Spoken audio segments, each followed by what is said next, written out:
할렐루야. 여러분들 2주 만에 뵙게 되니까 얼마나 반가운지 모르겠습니다. 인도에 나가서 많이 뵙게 되셨습니다. 그래서 뭘 좀 이렇게 영상을 하나 찍어서 보내드려서 지난 주일날 이렇게 좀 인도를 배경으로 해서 멋지게 한번 인사를 하려고 그랬는데 저희가 간 곳이 워낙 시골들이라서 인터넷이 되는 곳이 없었어요. 보낼 방법이 없었습니다. 결국 못 보내고 말았습니다. 많이 보고 싶었습니다. 오늘 말씀 시작하기 전에 광고 하나 확인하고 지나갔으면 좋겠습니다. 오늘 수요일날 8시에 저희 트루 월시퍼 12가 와서 같이 우리하고 좀 월십을 하게 되는데요. 사실 우리에겐 귀한 기회입니다. 하나님이 주시는 기회인데요. 하나님이 드린 예배만큼 또 중요한 것이 없습니다. 그런데 물론 우리 예배 열심히 하지만 1년에 몇 번은 좀 같이 연합해서 예배하는 시간들이 좀 필요합니다. 그런데 이번에 오는 그 트루 월시퍼 12는 10여 명의 사람들이 다 음악 전공자들입니다. 그래 현대 콘템포러리 뮤직하고 클래시컬 뮤직하고 전공하는 사람들이 와서 1시간 반 이상을 함께 간증도 하고 연주도 하고 월십도 하게 되는데요. 귀한 기회입니다. 이분들이 각각 다른 도시에서 음악하시는 분들이 비행기 타고 오셔서 연합해서 사역하는 것입니다. 그래서 자비량하고 자기들 그 비행기표 돈 내가면서 이렇게 찾아오는 일이기 때문에 정성을 다해서들 옵니다. 우리 교회에서 멍하고 앉아있는 건 이거 아닌 것 같습니다. 우리 이웃에 있는 사람들 연락하셔서 이번 주 수요일날 8시에는 정말로 우리 교회가 가득 차도록 다 같이 와서 같이 은혜를 나누는 하나님 찬양하는 그런 시간 되었으면 좋겠습니다. 제가 와서 보니까 뭐 신문 광고도 안 나가고 그러긴 했는데 뭐 신문 광고 갖고 되는 건 꼭 아니니까 또 다 같이 이렇게 연락하고 해서 좋은 그런 축제의 자리가 되게 마련해 주셨으면 고맙겠습니다. 이번 수요일 날은 수요예배 안 나오신 분들도 다 나오셔서 함께 찬양하는 시간 되었으면 좋겠습니다. 우리 기도하고 말씀 전하겠습니다. 하나님, 저희 마음이 예수 그리스도 우리 주님께 집중할 수 있도록 도와주시옵소서. 무엇보다도 우리 모두가 정말 하나님 말씀 앞에서 우리 마음이 정돈함 받아서 우리 인생이 다시 한번 바른 궤도로 걸어 들어가는 그런 시간 되게 하여 주시옵소서. 혼란한 우리 모든 생각들이 성령의 능력으로 정돈함 받게 하시고 오직 주님의 능력 가운데 붙잡히는 시간 되게 하여 주시옵소서. 그리스도 예수 이름으로 기도합니다. 아멘. 여러분들 기도 덕분에 인도 정말 잘 다녀왔습니다. 잘 다녀왔고 인도의 사명감이 가슴속으로 막 불타오르는 것을 느꼈습니다. 우리 같이 나간 팀들 동일하게 느꼈는 줄 믿습니다. 제가 인도를 갔다 오면서 생각해 보니까 참 인도가 큰 나라는 큰 나라라 그런 생각이 듭니다. 왜 그러냐면은 오늘날 인도 인구가 전 세계 인구의 16%를 차지합니다. 그러니까 20%를 차지하는 중국과 인도를 빼놓고 나서는 선교 못하는 거예요. 그러니까 거의 절반 정도가 중국과 인도에 인구가 몰려 있습니다. 그 인도가 앞으로는 2035년도만 돼도 이제 중국을 제치고 세계 1위 인구의 나라가 된다 하고 얘기합니다. 그런데 1%도 안 되는 인구가 예수를 믿고 있습니다. 무슨 얘기냐면요, 영적으로는 아주 어두운 것입니다. 그래서 이 인도에만 사는 사람만 생각해도 얼마나 우리가 영적 부담이 큰가 하는 생각을 갖게 됩니다. 그런데 그 인도의 6명 중에 1명인 1억 6,500만 명의 사람을 불가촉 천민인 달리트라고 부릅니다. 달리트란 이 사람들은 불가촉 천민들은 지난 3,500년 동안 고통을 받고 살아왔습니다. 저희가 이번에 가서 만난 또 방문한 마을들이 모두 26군데인데요. 26군데 마을들을 방문해서 거의 교회 학교에서 아이들을 만나고 총 만난 애들이 아마 한 2,500명이 넘는 것 같습니다. 제가 보기에는 많은 애들 만나서 여러 가지 같이 찬양도 하고 놀이도 하고 준비해가는 왕관도 씌워주고 과자도 주고 좋은 시간 많이 가졌습니다. 근데 그들 중에 많은 아이들이 바로 이 가장 낮은 계급에 있는 달리트 출신들입니다. 그래서 신발 신는 애들이 거의 없고요. 학교 가는 애들이 없습니다. 그래서 저희 교회에서 여러분들 열심히 성금에 헌금하시고 1달러도 낭비하지 않고 정말로 마을마다 교회 학교 그저 한 50평이나 되는 조그만 원룸 학교 지어서 그 학교에서 애들 다 모아서 오글오글 모여 있는데 학년 구분 없이 주중에 늘 배우다가 주말 되면 교회로 바뀌는 그런 교회 학교를 계속 지어가고 있습니다. 이제 아이들 실제로 다 가지 못했습니다만 한 3,500명 아이들이 배우고 있기 때문에 곧 우리가 한 1만 명의 아이들을 섬길 수 있게 되지 않을까 싶습니다. 이 아이들 정말 장래 희망이고요. 인도의 희망이라고 얘기하지 않을 수 없습니다. 더군다나 이들이 많이 불우한 지역에 들어가서 아주 시골이나 오지에 들어가서 사역을 하기 때문에 이들 가운데서 인도의 지도자들이 많이 나왔으면 참 좋겠다 하는 바람이 생깁니다. 그 힌두 경전 그 리그베다에 의하면은 태초의 인간은 4개의 계급으로 태어났다고 합니다. 그래서 신의 입에 해당하는 부리만 계급은 사제 계급이고요. 팔에 해당하는 군인 계층은 크샤트리아가 되고요. 허벅지에 해당하는 상인 계급은 바이샤가 됩니다. 그 다음에 두 발에 해당하는 노예인 수드라 계층이 있습니다. 이게 4개의 계층, 카스트는 이렇게 일본은 4개의 계층으로 이렇게 나누게 되는데요. 근데 이 4개의 계층, 노예 계층에도 못 들어가는 사람들이 누구냐 하면 바로 달리트들입니다. 아웃캐스트입니다. 계급 제도에 아예 끼지를 못하는 사람들이 1억 6,500만 명이 3,500년 동안 고통을 받았다는 얘기입니다. 이들은 계급에 끼지도 못하기 때문에 숫자에 들지 못하는 겁니다. 그러니까 뭐 주민등록 안 해줘도 되겠죠. 뿐만 아니라 학교에 가는 것 엄두도 내지 못하고 과거에는 정말로 어마어마한 정말 대접을 받지 못하고 살았던 이런 사람들입니다. 그래서 심지어는 고대 힌두 경전 그 만우법전에 의하면 불가촉 천민들, 소위 이 달리트들은 재산을 가지고 수 없는 것뿐만 아니라 공부를 할 수 없게 되어 있습니다. 그래서 공부를 하게 되면 그들의 경전인 베다를 그들이 듣기만 해도 벌을 줘라 이렇게 되어 있습니다. 그리고 그 경전에 의하면 어떻게 되냐면 베다를 들으면 귀에 납물을 부을 것이요, 납을 녹여서 귀에다 쏟아 부을 것이요, 베다를 암송하면 그 혀를 자를 것이요, 베다를 기억하면은 몸뚱이를 두루 가를지어다 이렇게 되어 있습니다. 그러니 그 불가촉 천민들 달리트 계급들이 얼마나 괴로운 인생을 살았는가 하는 것은 상상해 보면 알겠죠. 지난 수천 년간 인간이 아닌 인간의 모습으로 살아가는 것이죠. 그래서 이들은 땅을 더럽히면 안 되기 때문에 침을 뱉지 못하니까 조그만 오지 항아리를 끈으로 해서 목에 묶고 돌아다녔습니다. 뿐만 아니라 자기 발자국의 흔적을 남겨서는 안 되기 때문에 엉덩이 뒤에다 조그만 빗자락 하나를 갖고 다니면서 발자국이 남는 곳은 빗자락을 쓸어가지고 그 흔적을 없애고 살아야 됐던 사람들입니다. 물론 1953년도에 1950년 1월 26일에 인도가 독립하면서 공화국 선포하는 인도 헌법에서는 불가촉 천민제도를 폐지를 선언했습니다. 법적으로는 폐지를 선언했는데 그럼에도 불구하고 현실 속에서는 카스트 제도가 그대로 남아 있습니다. 그래서 그들의 삶에 영향을 미치고 정말 조상 때부터 하던 그 가난을 벗어날 길이 없는 것이죠. 땅이 있는 것도 아니고 교육을 받은 것도 아니고 그러니까 당연히 모든 곳에서 혜택을 누릴 수 없는 사람들이 바로 이 사람들입니다. 1억 명이 넘는 사람들 그저께 아직도 살고 있는 것이죠. 제가 돌아오면서 읽은 책 중에 그 책 내용이 뭐냐면 신도 버린 사람들이다 하는 내용인데요. 그 저자가 나렌드라 자다브라는 사람입니다. 근데 이 나렌드라 자다브라는 사람이 굉장히 유명한 사람입니다. 인도에서는. 세계에서도 유명한 사람인데요. 왜냐하면 이 사람이 바로 그 불가촉 천민 출신입니다. 1953년도에 불가촉 천민으로 태어나서 학교를 갈 수가 없는데 이 자다브의 아버지가 대단한 사람입니다. 뭄바이에 있는 제일 좋은 초등학교를 찾아가 가지고 자기 아들을 받아달라 그럽니다. 교장실을 찾아가는 것까지만 힘들었는데 교장 선생님이 못 받아주겠다 그러니까 그 학교에 들어 누워버렸습니다. 죽이면 죽이고 마음대로 해라 그래서 금식 투쟁을 시작합니다. 단식 투쟁을 시작합니다. 이틀째 되는 날 교장 선생님이 할 수 없으니까 애를 데리고 오라 그럽니다. 그래갖고 그 자식을 이제 입학을 시키기 시작하는데요.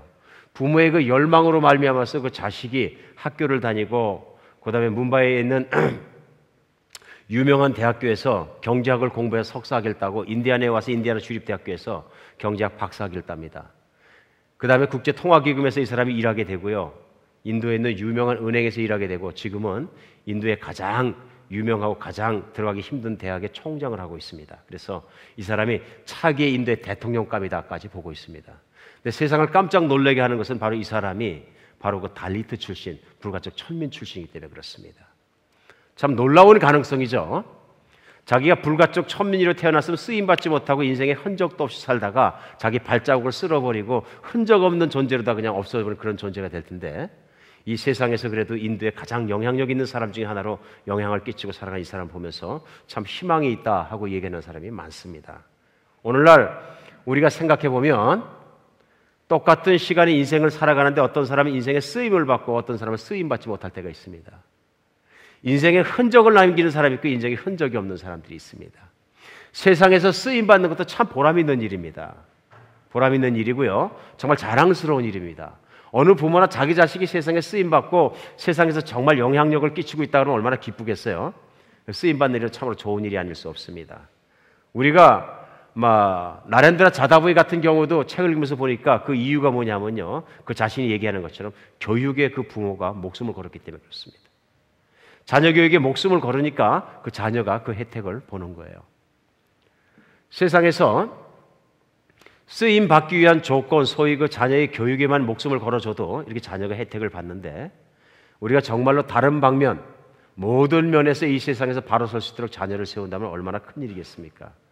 인도에 가서 이번에는 우리 팀에서 제가 살구머니 빠져서 이틀 동안 가서 한 일이 있습니다. 그게 뭐냐 하면은 하나님께서 늘 기도하게 해주신 것이 뭐냐면 인도의 젊은이가 일어났으면 좋겠다 하는 것입니다. 그래서 소위 저희가 선교 나갔던 콜카타 지역에 큰 대학이 2개 있는데요. 짜다프루 대학과 우리 캘커타 대학의 현장을 찾아가서 캠퍼스 안에서 모임하고 있는 젊은이들 속에 끼어들어가서 캠퍼스 잔디밭에 앉아있는 젊은이들 다 끼어들어가서 복음도 전하고 그들의 생각도 듣고 하는 좋은 시간을 제가 이틀 동안 가졌습니다. 많은 걸 생각하고 많은 걸 느낄 수 있었습니다. 그리고 그 젊은이들을 기독교 안에서 일으킬 수 있는 가능성들에 대해서 충분히 느낄 수 있었습니다. 그리고 그 젊은이들이 일어나면은 인도가 지도자들이 되어서 바뀔 수 있다는 확실한 가능성을 제가 느꼈습니다. 그들은 세상의 쓰임을 받기 위해서 대학 공부를 하고 인도에서 유명한 대학에서 교육을 받지만 그들이 더 큰 쓰임을 받을 수 있는 길이 있습니다. 그것이 뭐냐면 하나님의 쓰임을 받는 것입니다. 세상에서 쓰임 받아도 그렇게 좋은데 하나님의 쓰임을 받는 사람이 된다면 얼마나 좋겠습니까? 근데 대학에 있는 교수님들은 그들이 세상에서 쓰임 받는 사람을 될 수 있도록 교육자로서 시킬 수 있지만 하나님의 쓰임을 받는 사람을 만들 수 있는 사람은 우리 그리스도인들이에요. 그래서 저 같은 목회자예요. 그들이 하나님의 쓰임 받는 사람을 만들어야겠다 하는 불같은 열망이 제 마음에서 막 일어나는 거예요. 정말로 그렇게 되는 날이 꼭 올 줄 믿습니다. 오늘은 에베소서 3장 1절로 12절 말씀이 본문입니다. 에베소 말씀 강의 6번째 시간인데요. 오늘 에베소 3장 1절로 12절에서 사도 바울은 에베소 교인들을 향해서 자기 자신에 대해서 자기를 노출합니다. 그러면서 왜 자기가 이 복음을 전하게 되었는가 하는 배경에 대해서 상세히 설명을 합니다. 이 내용들을 통해서 오늘 우리가 배울 수 있는 것은 어떻게 하면 하나님의 쓰임을 받는 사람이 될 수 있느냐 하는 것을 배울 수 있습니다. 그래서 오늘은 크게 오늘 12절까지 본문을 통해서 하나님의 쓰임을 받는 사람의 3가지 기준에 대해서 한번 알아보는 시간을 갖겠습니다. 오늘 본문은 이렇게 시작합니다. 1절에 이러므로 그리스도 예수의 일로 너 이방인을 위하여 갇힘자된 나 바울을 말하거니와 너희를 위하여 내게 주신 하나님의 그 은혜의 경륜을 너희가 들었을 터이라. 곧 계시로 내게 주신 비밀을 알게 하신 것은 내가 먼저 간단히 기록함과 같으니 그것을 읽으면 내가 그리스도의 비밀을 깨달은 것을 너희가 알 수 있으리라. 그렇게 말하면서 5절에는요, 이제 그의 거룩한 사도들과 선지자들에게 성령으로 나타내신 것 같이 다른 세대에서는 사람의 아들들에게 알리지 아니하셨으니 이는 이방인들이 복음으로 말미암아 그리스도 예수 안에서 함께 상속자가 되고 함께 지체가 되고 함께 약속에 참여하는 자가 됨이라. 이 복음을 위하여 그의 능력이 역사하는 대로 내게 주신 하나님의 은혜의 선물을 따라 내가 일꾼이 되었노라. 오늘 7절까지 쭉 설명하면서 사도 바울이 설명하는 건 뭐냐 하면요, 에베소 1장과 2절에 내가 분명히 말했던 것처럼 그 말을 강조한 게 뭐냐면 내가 그리스도 예수의 복음의 비밀을 깨달았다는 것입니다. 그리고 에베소 교회를 향해서 사도 바울이 간절히 원하는 건 뭐냐면 에베소에 있는 교인들도 하나님께서 계시의 영을 주셔서 성령을 주셔서 그렇죠? 지혜롭게 하시고 마음 눈을 열어주셔서 하나님의 사랑을 깨닫게 하시고 그 모든 걸 깨닫게 하는 중심축이 무엇이냐면 바로 복음이에요. 복음이에요. 복음이 과거에는 닫혀 있었고 몰랐던 것인데 이제 그리스도가 세상에 오시고 십자가에 못 박혀 죽으시고 살면서 살아남으로 말미암아서 하나님이 어떤 분이신가, 어떻게 천국을 갈 수 있는 것인가, 우리가 얼마나 사랑받는 존재인가, 이 모든 비밀들이 과거에는 몰랐는데 다 알려졌다 이런 얘기입니다. 그러니까 사도 바울이 오늘 이 얘기를 하면서 가장 중요한 건 뭐냐면 내가 이 비밀과 은혜의 경륜을 깨닫는 사람이 되었다. 그래서 하나님의 쓰임받는 사람이 되었다는 얘기예요. 사도 바울이 쓰임 받은 것에 대해서 다 인정을 하십니까? 사도 바울은 하나님의 쓰임을 받은 사람입니까? 못 받은 사람입니까? 다른 건 뭐라도 그건 인정할 수 있는 건 사도 바울은 하나님 쓰임 받은 사람입니다. 그래서 사도행전에서 그의 행적이 모두가 그걸 증명하고요. 뿐만 아니라 사도행전 이후에 신약에 나오는 모든 서신서에 가장 많은 포션을 누구의 서신이냐면 사도 바울의 서신이에요. 그럼 하나님의 분명한 쓰임을 받았는데요. 오늘 그렇게 쓰임받은 사도 바울이 왜 쓰임받았는가를 설명하는 거예요.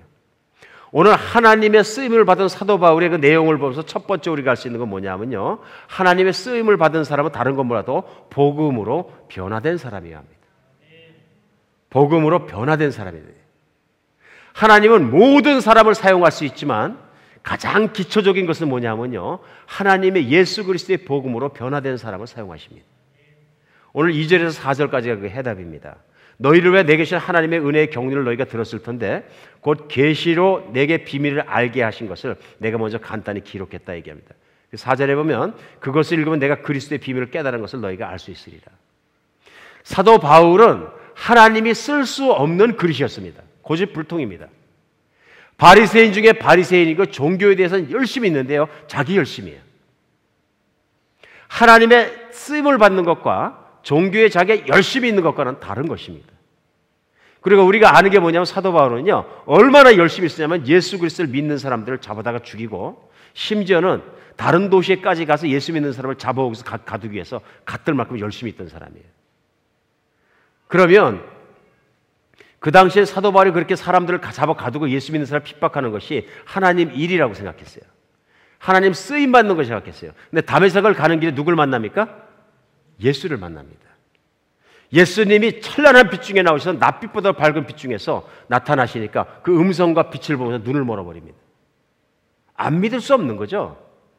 눈을 멀어버리니까 아나니아라는 사람에게 보내셔갖고 하나님이 눈을 뜨게 하십니다. 그리고 아나니아를 통해서 임무를 주십니다. 사도 바울에게 하나님께 주신 임무는 뭐냐면요. 이방인들에게 예수 그리스도의 복음을 전하는 거예요. 그런데 그냥 복음을 전할 수 있습니까? 못 전합니다.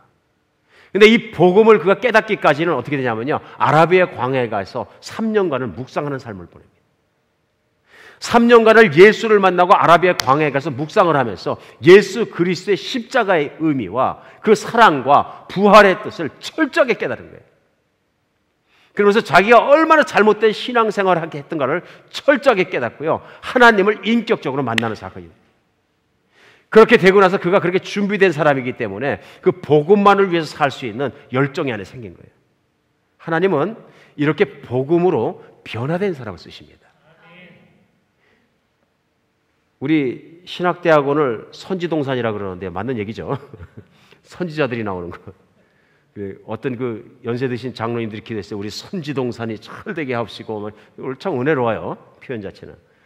근데 선지동산이 잘 되려면은 어떻게 돼야 됩니까? 하나밖에 없어요.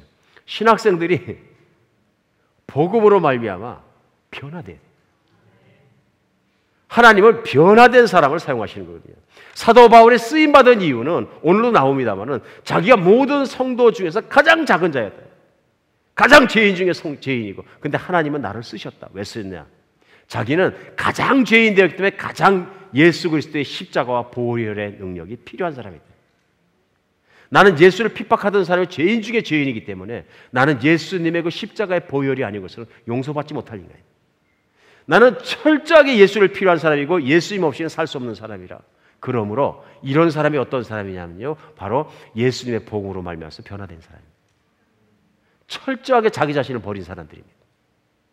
오늘 하나님의 쓰는 사람들이 이런 사람들입니다. 예수 그리스도의 십자가를 붙잡고 통곡하고 그 안에서 변화된 사람들입니다. 사랑하는 여러분, 하나님 쓰임받는 것이 얼마나 영광스러운 일입니까? 세상에서 쓰임받아 영광스러운데 하나님의 명예의 전당에 내 이름이 올라가고 온 천국의 사람들이 내 이름을 알고 얼마나 영광스러운 일입니까? 가장 중요한 건 뭐냐면요. 복음을 알고 복음으로 변화받아야 합니다. 제가 오면서 읽은 책이 한 권 더 있어요. 인도 갔다 오면서 읽은 책이 한 권 더 있는데요. 그 이민교 선교사라는 분이 쓰신 책 중에서 복음의 빚진 자라는 책이 있습니다. 근데 이분이 어떤 분이시냐면요. 그 모태 원불교 신자예요. 가족이 아주 유명한 원불교 가정이더라고요. 아주 핵심적인. 그러니까 이분이 대학 다닐 때도 원불교 교사가 되기 위해서 원불교 학교를 다니고 열심히 돌을 닦고 있었어요. 그러니까 돌을 닦는데 먼저 돌을 더 많이 닦고 누나가 말씀하실 때 뭐라 그러냐면은 내가 제대로 돌을 닦으려면 두 군데를 가야 된다. 그게 어디냐 그러니까 하나는 화장터를 가서 사람이 얼마나 허무하게 죽는지 그걸 체험해 봐야 되고 두 번째는 소록도를 가서 한센병 환자하고 한번 같이 지내봐야 된다. 그래갖고 화장터는 뭐 아무 때나 갈 수 있으니까 집 가까운 데 있으니까 소록도를 가기로 마음먹고 소록도를 갑니다. 소록도를 가니까 소록도 안에 원불교 법당이 있는데 뭐 가정집을 갖다 변화시켜서 조그만 법당이 있더래요. 보니까 교회는 많이 가는데 원불교는 안 오더래요. 한센병 환자들이. 그래 어떻게든 원불교에 많이 오게 하려고 거기서 불경을 외우면서 계속 전도를 하고 돌아다녔는데 그때 어느 날 그 법당에서 목탁을 치고 있는데 자기가 목탁을 치면서 불경을 외우는 것이 아니라 며칠 후 요단강 건너가 만나리 이거 하고 있더라는 거예요. 막 죽자사자 그거 안 부르려고 그러다 또 부르고 그러다가 나중에는 더 안 부르니까 방언이 나오더래요. 나중에 방언인 줄 알았는데 이해도 못하는 소리를 막 얘기하고 있더래요. 그거 보면서 참 신기하다. 너무 신기하다. 그런데 그때부터 깨달음이 오기 시작해갖고 교회를 찾아가고 복음을 듣게 되고 막 그냥 진리로 하나님께 직방으로 들어가는 길을 알게 되고 나서 예수를 믿는 사람이 됩니다. 복음으로 완전히 변화돼 버려요. 그래 이분이 나중에 결혼하고 아내가 약방을 했었는데 약사 약방 다 때려치우고서는 그리스도 예수의 복음을 전해야 되겠다 그래가지고 이제 정말로 그 우즈베키스탄 타슈켄트에 나가가지고 농아들 말 못하는 아이들을 모아가지고 수화를 해가면서 복음 전하는 일을 합니다.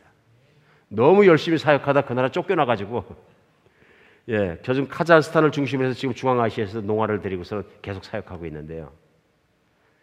예수를 만났으니까 인생이 달라지는 겁니다.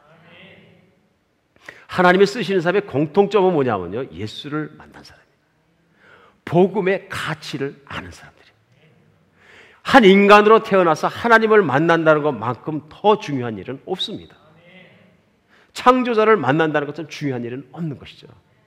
정말로 그 창조자를 만나는데 이 땅의 창조자가 인간의 모습으로 오셔서 나를 위해 내 죄를 위해 십자가에 못 박혀 죽으시고 3일 만에 부활하시고 승천하시고 나를 기다리신다는 그 사건, 이거만큼 중요한 사건은 없다는 얘기입니다.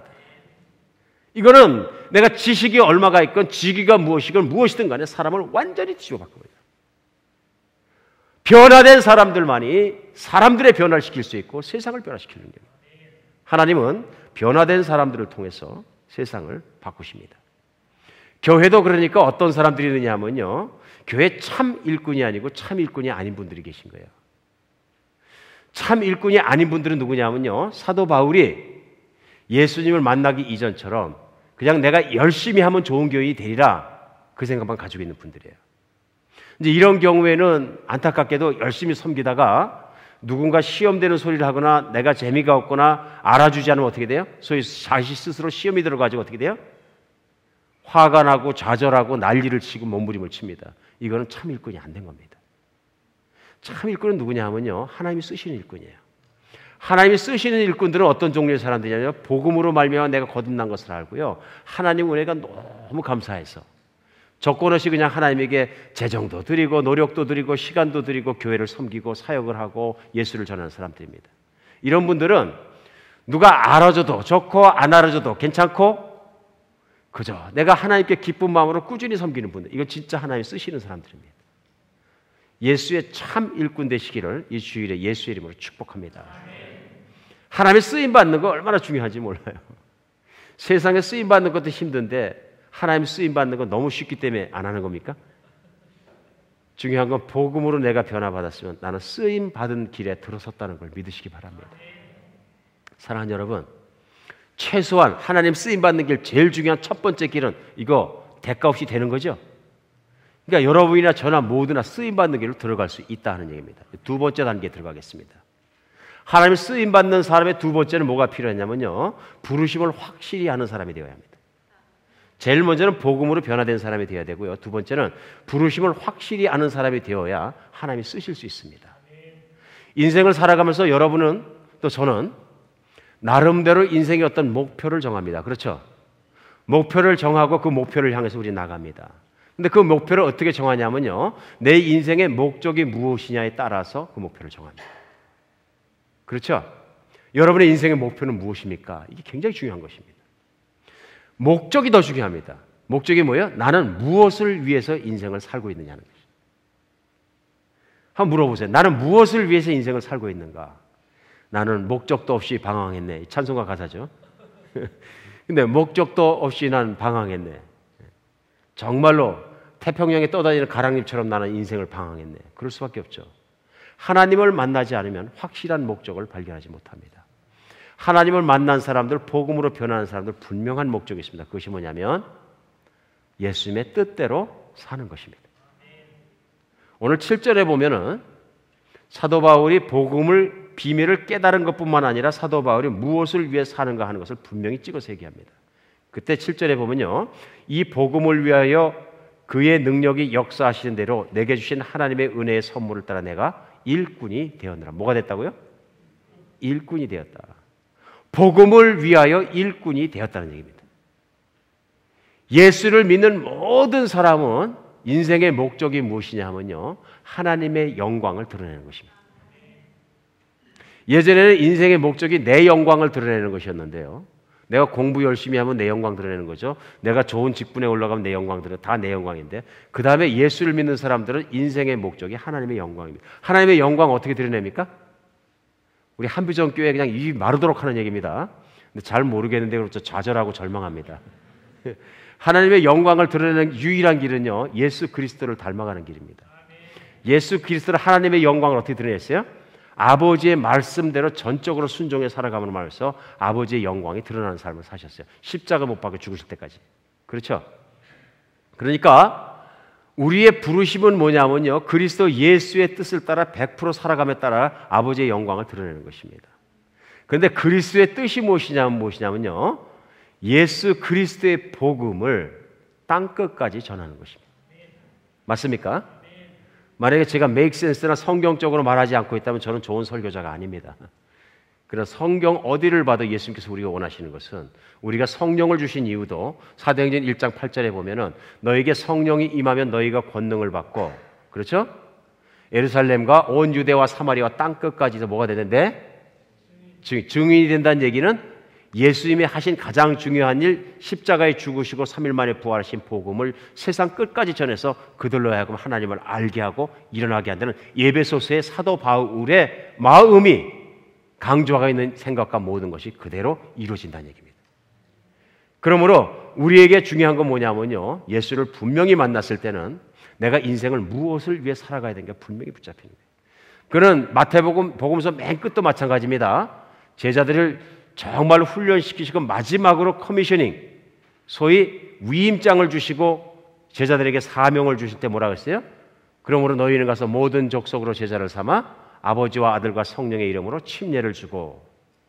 이번 선교 여행의 백미는 침례식이었던 것 같아요. 그냥 그 연못 두 군데에서 침례를 한 30명 정도 했는데요. 그 침례식이 좋았다고도 그러시더라고요. 저는 힘들었는데 우선 물이 더러워서 힘들었고 물이 좀 구정물이었거든요. 들어가서 찔벅찔벅한 바닥에 맨발로 서서 침례를 하는데 그날은 비가 소낙비가 얼마나 오는지 눈을 뜰 수가 없는 거예요. 그래서 저는 눈을 억지로 띄르면서 하면서 침례를 다 끝냈는데 그 연못 밖에서 찬양을 하면서 기도해주고 기다렸던 우리 성도님들은 되게 은혜로웠다고 그러더라고요. 침례를 하는데 막 소낙비가 퍼부니까 굉장히 은혜로웠다. 그러니까 모든 족속에게 가서 아버지와 아들과 이름으로 침례를 주고 저 참 기뻤어요. 우선 박상성에서 노력하신 걸 기뻤고 우리 침례 주면서도 내가 본인의 신앙 고백과 우리 주 예수 그리스도의 명령에 따라서 아버지와 아들과 성령의 이름으로 침례를 주노라. 그 열방에서 침례할 때 얼마나 기쁩니까? 너무너무 기뻤던 것 같아요.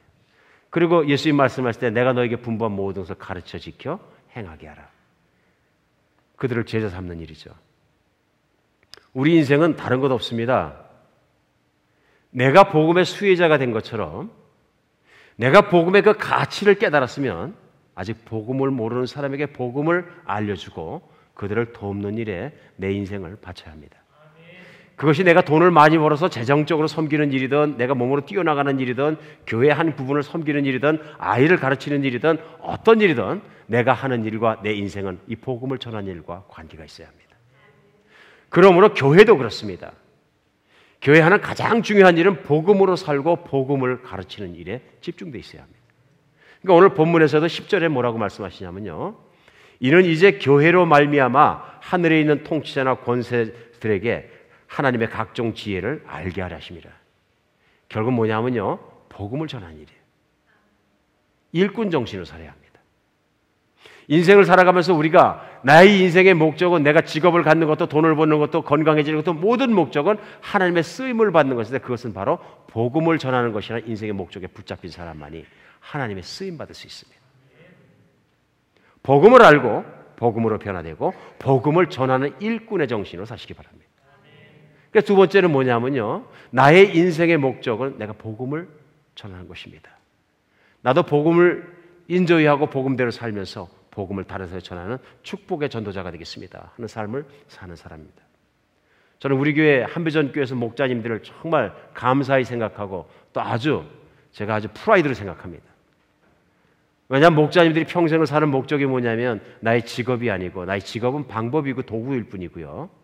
나의 가정에 가정교회를 세우고 지역에 믿지 않는 사람들을 내가 불러들여서 그들을 전도하고 양육하고 섬겨드리고 하면서 하나님의 사람을 키워가는 것이 바로 목적이거든요.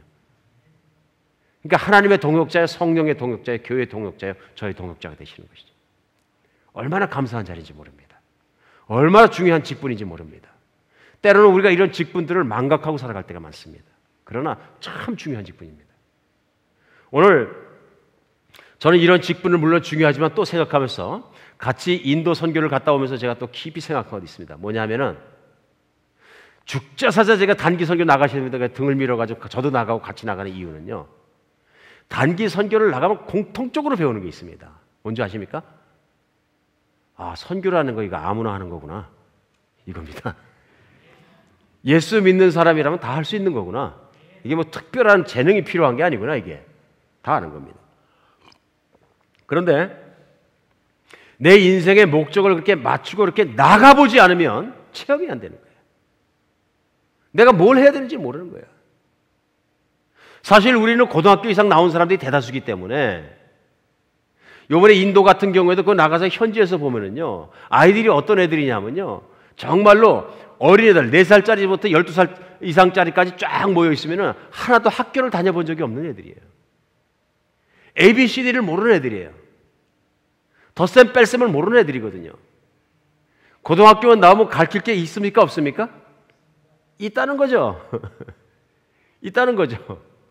최소한 뭐 내가 중고등학교 다니면서 영어 공부를 열심히 안 해서 뭐 동사 명사 하다가 거기서 끝나고 동명사까지 못 넘어갔다 할지라도 내가 가르칠 게 있다는 얘기예요. 할 일이 있고 특별히 복음을 전할 수 있다 하는 얘기예요. 그 아이들을 가르쳐가면서. 그리고 그 아이들을 섬길 수 있고요. 고아원 가서 애들을 키울 수도 있고 내가 할 수 있는 일은 수없이 많다는 얘기입니다. 그러니까 그런 것들 보면 아, 내가 할 수 있는 일이 많구나. 이번에 가서는 제가 또 감사했던 게 뭐냐면 한 이틀 동안 캘커타 대학과 자다프르 대학을 같이 다닌 사람들이 있었습니다. 누구냐 하면은 제가 섬기던 선교단체 유드 미션에서 1년 전부터 콜카타에 베이스를 개척해서 이미 한국에 있는 대학교를 졸업하고 군대 갔다 온 젊은이들이 12명이나 헌신해 있었어요. 리더를 포함해서. 참 귀하더라고요. 그 대학 졸업하고 취직하려고들 정말로 눈이 시뻘겋게 띄는데 그 나이에 평생을 헌신하고 선교지에 뛰어들어가서 그렇게들 사는 것 보니까 얼마나 귀한지요. 특별한 재능이 있는 거 아니에요. 그냥 젊은이들입니다. 그리고 그 젊은이들 그 베이스에 헌신해가지고 같이 사는데 사는 거야 얼마나 뭐 척박하겠어요. 먹는 거 척박하고 에어컨 없는 방에서 잠잘 수 있지만은 그러나 얼마나 열심히 하는지요. 근데 그들이 하는 것처럼 나이 먹은 사람도 할 수 있거든요. 그들이 한 일이라고 뭐냐면 6개월간 훈련받고 나머지는 그 베이스에 헌신을 같이 사역하면서 자기들 스태프비가 200불이에요. 한 달에. 무슨 얘기냐면 본국에서 본교회에서 아니면 본 가족들이 200불씩만 보내주면은 일단은 먹고 자는 건 해결이 된 거예요. 나머지는 활동비 조금만 있으면 나머지 가지고 선교를 계속하고 있으니까 계속할 수 있는 거죠. 그렇죠? 그리고 그 자리에 앉아서 리더하고 제가 기도하면서 생각하면서 미래를 생각하면서 생각했습니다. 이거 우리 젊은이들만 이런 사역을 할 게 아니고 내가 보니까 하나님 나라에 더 큰 훌륭한 자원들은 누구냐 하면은 나이 먹은 사람들이에요. 경험이 있죠. 힘도 나이 먹은 사람이 더 세. 요즘에. 아니 거짓말이 아니에요. 요번에 갔을 때 한국에서 권사님 한 분이 꼭 가고 싶다 그러셔서 그러면 교인 아니도 오세요. 선교하는데 뭐 교인 비교인이 어디 있습니까? 그래서 뱅콕 통해서 같이 만나고 이제 현장 들어오셔서 같이 선교를 섬겼는데요. 처음에 걱정됐어요. 왜냐하면 이분이 여자분 권사님이신데 연세가 70이 넘었거든요. 마음으로 전 리더니까 걱정되는 거예요. 이분 견디시고 이렇게 넘어지면 숨 못 쉬거나 그 심장이 잘못되면 내 책임이 돼. 차라리 아기를 데려가지. 그런 걱정이 없지 않아 있었어요. 첫날 얼굴이 하얘지시는 거예요. 하루에 4군데 5군데 마을을 들어가는데요. 온도가 얼마나 더웠냐면요. 90도가 넘는데 매일 비가 와서 탁 그치는 거예요. 비가 왔다 햇빛 나면 좋은 게 아니라요. 그게 다 스팀으로 올라오거든요. 그러니까 그 더위라는 게 애들하고 한번 뛰고 나면 온몸이 머리에서 물이 뚝뚝 떨어지고 온몸이 다 젖는 거예요. 어쩔 땐 바지까지 흘러내리는 것 같아요. 다. 이거를 연세 드신 분이 한두 군데 따라가더니 감당이 안 되고 이렇게 걱정해 보니까 얼굴이 하얀 거예요. 이분이 큰일 났다. 그래 이분이 돌아가 버리려고 그러셨대요. 너무 힘들어서. 하루 이틀 참으시더니요. 점점 나아지시는 거예요. 하나님 은혜죠.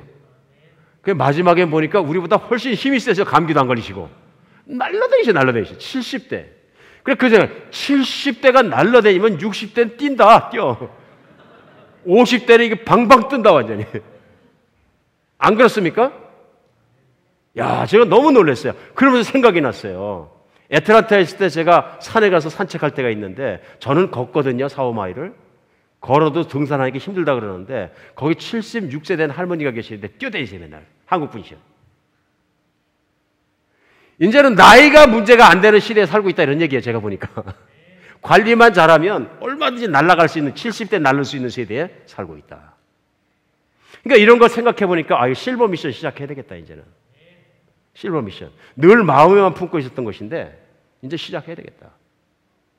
이게 무슨 얘기냐 하면요. 미국 이민 와서 아이들 전반 그 중고등학교 졸업하고서 이제는 대학 보내고 나면 부모가 할 일 없잖아요. 그럼 벌써 45세가 넘으면 뭘 생각해요? 은퇴 생각한단 말이에요. 이제 은퇴 생각하지 말고 그때부터 미션 시작을 생각하자 이런 얘기. 시작을.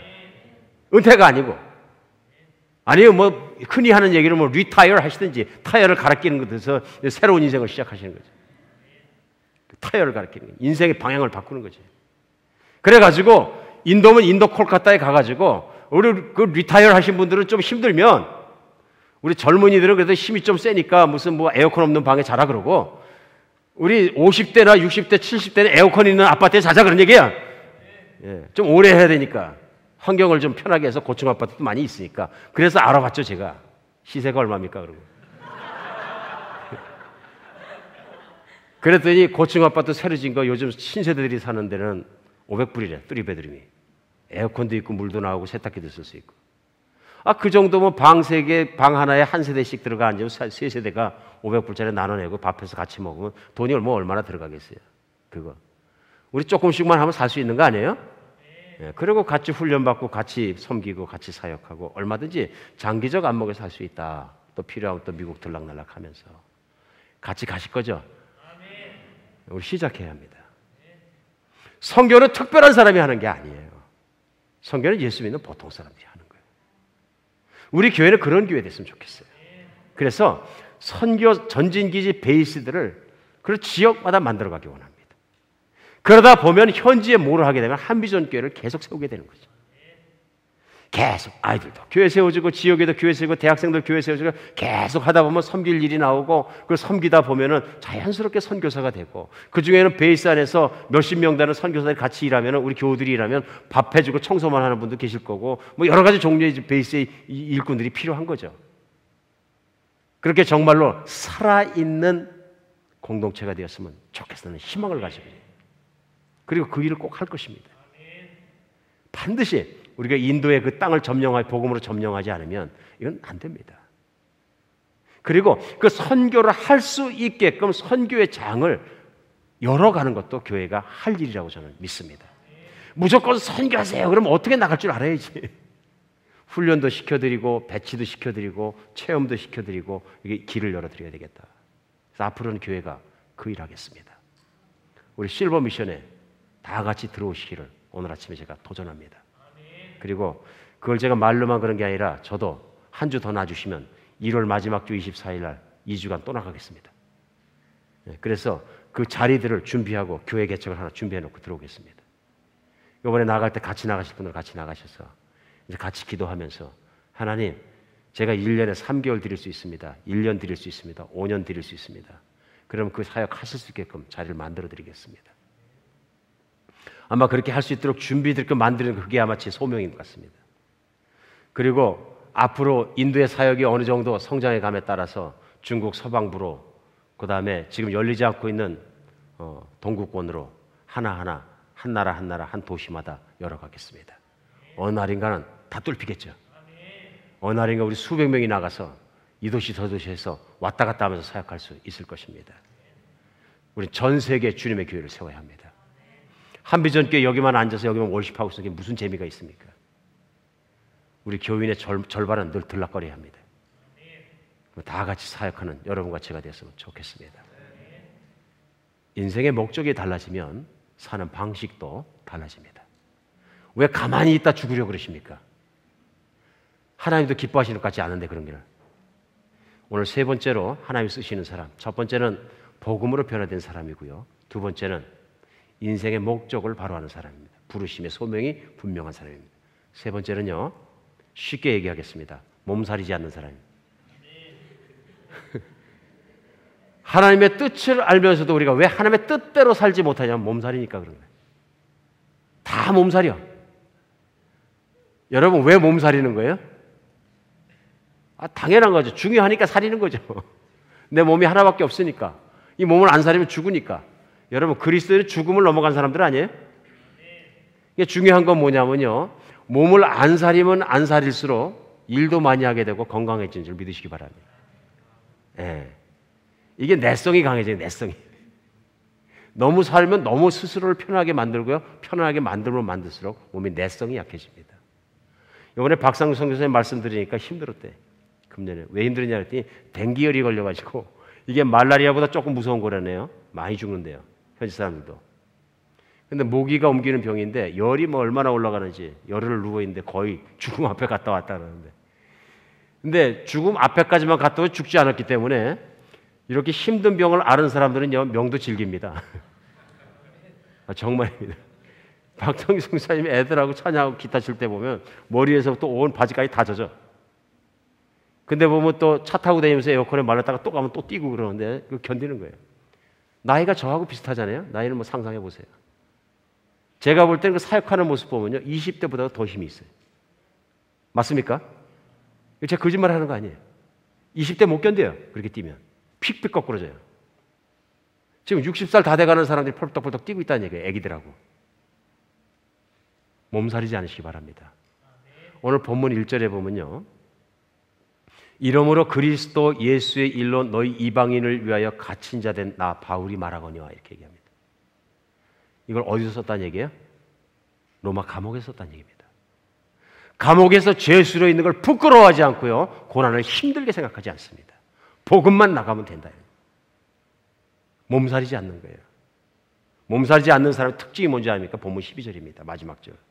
우리가 그 안에서 그를 믿음으로 말미암아 담대함과 확신을 가지고 하나님께 나아감을 얻느니라. 하나님이 쓰시는 사람은요 담대한 사람들이에요. 용감한 사람들이에요. 하나님을 믿는 사람은 용감해지는 것입니다. 한번 죽었다 살아난 사람들이기 때문에 그 자신의 인생을 예수를 위해서 던질 수 있는 사람들입니다. 그리고 인생을 뭔가를 위해서 던질 수 있는 걸 발견하는 사람들은요 인생을 정말 행복하게 사는 사람들입니다. 인생에 진짜 행복하지 않고 불행한 사람은 어떠냐? 인생의 의미를 잃어버린 사람들이에요. 이날도 그날 같고 저날도 그날 같고, 그런데 명은 길어졌는데 내가 지금부터 60부터 90까지 30년 일해갖고 어떻게 산대냐? 인생의 의미를 잃어버리고 나면은 그 30년을 어떻게 살라 그러십니까? 우리 인생에서 정말로 하나님 안에서 담대하게 사는 여러분과 제가 되었으면 좋겠습니다. 이번에 단기 선교 나가 있는 우리 교인들 쓰임받는 모습 보면서 저는 제일 기뻤어요. 본인들은 잘 모르실지라도 저는 보입니다. 이제 하나님의 쓰임받고 있는 모습이 보이는 거예요.